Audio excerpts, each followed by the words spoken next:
혹시 직장에서 자꾸 당신의 마음을 불편하게 하는 사람이 있나요? 그 사람에게 싫다고 말하지 못한 채 오늘도 마음속으로만 수천 번 문을 걸어 잠그고 계시진 않나요? 그런데요. 오늘 이야기의 주인공은 처음엔 아무 말도 하지 못했어요.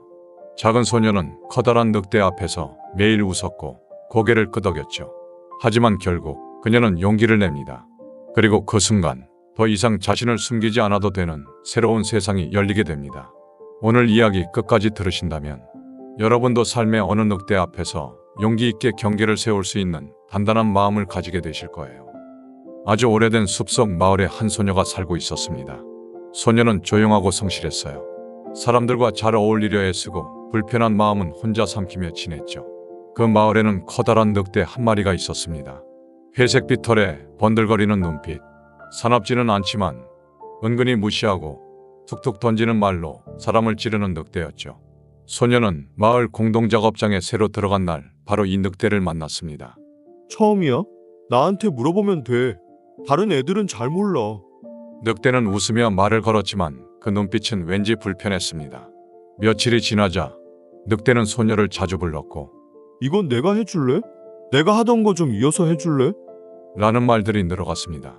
소녀는 거절하지 못했어요. 지금은 바빠요.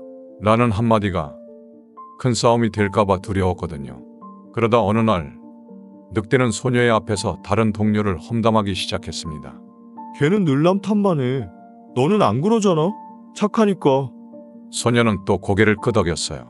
하지만 마음 한구석이 아렸습니다. 나는 왜 이 말이 싫다고 말하지 못할까? 그날 밤 소녀는 오래된 이야기책을 꺼냈습니다. 그 책에는 늑대에게 잡아먹히지 않는 법이 적혀 있었죠. 늑대는 싫은 기운을 못 참는다. 경계선이 보이면 멈춘다. 경계선을 명확히 하지 않으면 늑대는 천천히 안으로 들어온다. 소녀는 혼잣말을 했습니다. 내가 경계선을 제대로 그리지 않았구나. 그리고 다음 날 그녀는 다짐했어요. 오늘은 단 한 번이라도 내 마음을 지켜보자. 늑대가 다시 다가왔습니다. 이거 너가 좀 해줄래? 소녀는 천천히 고개를 들고 말했습니다. 오늘은 제 일만으로도 벅차서 어려울 것 같아요. 늑대는 잠시 눈을 찌푸렸지만 아무 말 없이 돌아갔습니다. 소녀는 놀랐어요. 이게 된다고? 그날 이후 소녀는 연습하기 시작했어요. 단호하게 말하기, 저는 그렇게 생각하지 않아요. 느긋하게 말하기, 이건 제가 책임질 수 없는 일이에요. 유쾌하게 넘기기. 에이, 제 능력 밖이에요. 경계는 때로 말로, 표정으로, 시선으로 표현되었습니다. 무례한 말을 들으면 웃지 않고 말없이 돌아서는 것도 그녀의 방식이었죠. 어느 날 늑대는 말했습니다. 요즘 많이 달라졌네. 예전엔 안 그랬잖아. 소녀는 담담하게 웃으며 말했어요. 예전엔 제 마음보다 상대의 눈치를 더 많이 봤으니까요. 늑대는 더 이상 다가오지 않았습니다. 그리고 놀랍게도 그 자리에 다른 동료들이 다가왔습니다. 너 그 말 멋지더라? 그런 식으로 거절해도 괜찮은 거구나. 소녀는 깨달았습니다. 나 하나의 경계가 우리 모두의 숨 쉴 틈이 될 수도 있다는 것을요. 소녀의 작은 용기가 만든 변화는 주변 사람들에게도 전해졌습니다. 난 그런 말 싫어. 지금은 곤란해요. 그건 제 일이 아닌 것 같아요. 이 짧은 말들이 마치 숲속 작은 울타리처럼 하나둘씩 생겨났죠. 그런데 여러분도 혹시 이런 생각 들지 않으시나요? 이건 동화니까 그렇지. 현실에서는 말 꺼내기도 무서워. 맞아요. 현실의 직장은 마법 같은 변화가 쉽게 일어나지 않죠. 하지만 마법보다 강력한 건 연습입니다. 그래서 지금부터는 실제로 우리가 늑대 같은 독성 동료 앞에서 어떻게 말할 수 있을지 3단계 연습법으로 함께 해볼게요. 1단계 마음속 감정 체크 연습. 경계 설정의 시작은 상대가 아닌 내 감정을 인식하는 데 있어요. 예를 들어 이런 순간이 있었나요? 누군가의 말에 웃고 있었지만 속은 불쾌했던 적. 회의 중 누군가가 내 의견을 끊었는데 말은 못했던 적. 이건 아닌데 하면서도 그냥 넘긴 일들.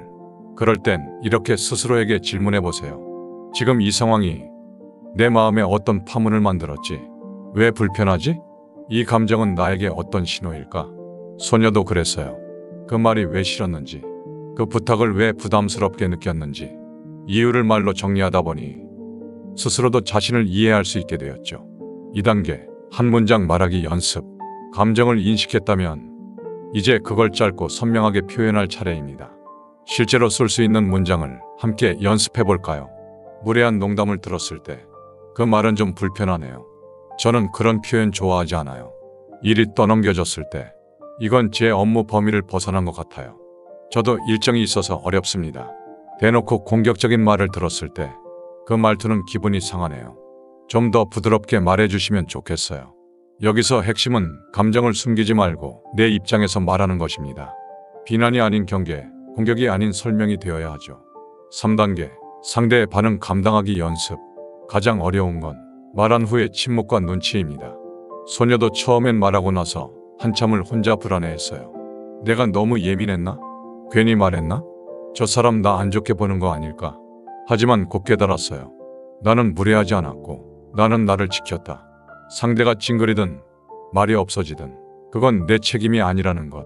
나를 지키기 위해 말했을 뿐이라는 사실. 이걸 자꾸 상기시켜야 우리는 더 이상 흔들리지 않게 됩니다. 그리고 중요한 포인트 하나 더. 경계는 선 긋기가 아니라 관계 재구성입니다. 경계를 세운다고 해서 모든 관계가 끝나는 건 아니에요. 오히려 건강한 거리, 더 명확한 기대치, 더 적절한 신뢰가 만들어지죠. 소녀가 늑대에게 거절했을 때 늑대는 더 이상 그녀를 함부로 대하지 않았고 그 자리에 더 좋은 사람들이 들어왔듯이요. 자, 이제 마지막으로 여러분의 마음속에도 물어보세요. 지금 내 주변엔 어떤 늑대가 있나요? 나는 지금 어떤 경계를 세우고 있나요? 오늘 하루 내 마음을 한 번이라도 지켜줄 수 있을까요? 작은 용기 하나로 삶은 아주 조금, 아니 꽤 많이 달라질 수 있어요. 오늘 이야기 어떠셨나요? 혹시 나도 이런 경험 있었는데 싶으셨다면 가장 공감된 장면이나 느낀 점을 댓글로 남겨주세요. 여러분의 이야기는 또 다른 누군가에게 힘이 되고 용기가 될 수 있습니다. 그리고 다음 이야기에서는 인어공주 목소리 되찾기라는 주제로 자기를 표현하는 방법에 대해 이야기해보려 해요. 많은 기대 부탁드립니다. 오늘 이야기가 마음에 닿으셨다면 구독과 좋아요, 알림 설정으로 삶의 메아리의 다음 이야기를 놓치지 마세요. 지금까지 삶을 울리는 이야기, 삶의 메아리였습니다. 고맙습니다.